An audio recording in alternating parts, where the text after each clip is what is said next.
I'm Tim Hardy. Speak pretty.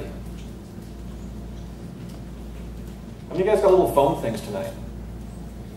Find any foam things in here? What are those? You don't know? Letters. Someone say letters. That's right. I know they're letters. You're taught that, right? So I want to introduce a concept that may be new to some of you called neurodiversity. So a lot of kids that are having problems with speech delays these days are diagnosed with things like autism, pervasive developmental disorder not otherwise specified, attention deficit disorder. And I want to tell you about something called neurodiversity. So many of the children that have speech delays fall into one of these spectrums, and these are a wide spectrum of disorders. If you look at it, though, it's not necessarily a disorder because it comes with some benefits as well. So neurodiversity says that all of these things are naturally evolved movements that require a different learning style. Toasters and hairdryers. So if you think of a neurotypical, a normally developing child has a toaster brain. Someone that is in a neurodiversity spectrum is going to have a hairdryer brain. So you build an entire society around neurotypicals and people making toast. Now, if someone has a hairdryer brain and trying to make toast, their toast is going to be a little bit different than everybody else's, as it's going to take them longer to make it. Social problems come up when someone is expecting toast and you dry their hair. So I have a 4-year-old that's speech-language delayed in neurodiversity spectrum.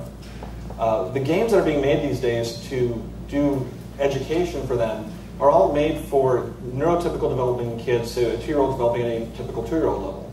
A neurodiverse child is going to be developing at a totally different rate, have different learning skills. So you may have someone that's speaking at the rate of a 2-year-old, but is 4, 5, or 6 years old or even older. So as a parent, this creates a lot of challenges. There's a gap between having speech pathologists working with your kids and what you can do at home. So I want to take and fill that gap with an app that can be entertaining, because these kids don't like foam letters and foam blocks, they like Angry Birds. So through the startup launch and the startup weekend, I've gotten some great advice from board members, got some great mentors. I've started getting input from speech pathologists. My son's currently enrolled at an ASU program for preschool that's strictly focused on speech and enhancing language. I've been talking to a lot of parents, and it seems like there's just this great need right now to make this software. First game of developing is D is 4. So what we're looking for right now, looking for more collaborators, looking for some marketing help, building out the website and blogs, have some iOS developers. The big markets, of course, are iOS and Android right now. I'm looking at doing a web app at some point in the future, but iOS is probably the first version that will be ready and released. Also looking for some help with game development and working on getting the blog enhanced some.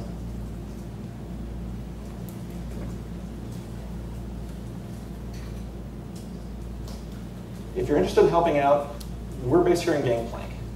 So we're here all the time. This is our home office, and show up and be helpful. Thank you very much, and thank you to Gangplank and Startup Weekend.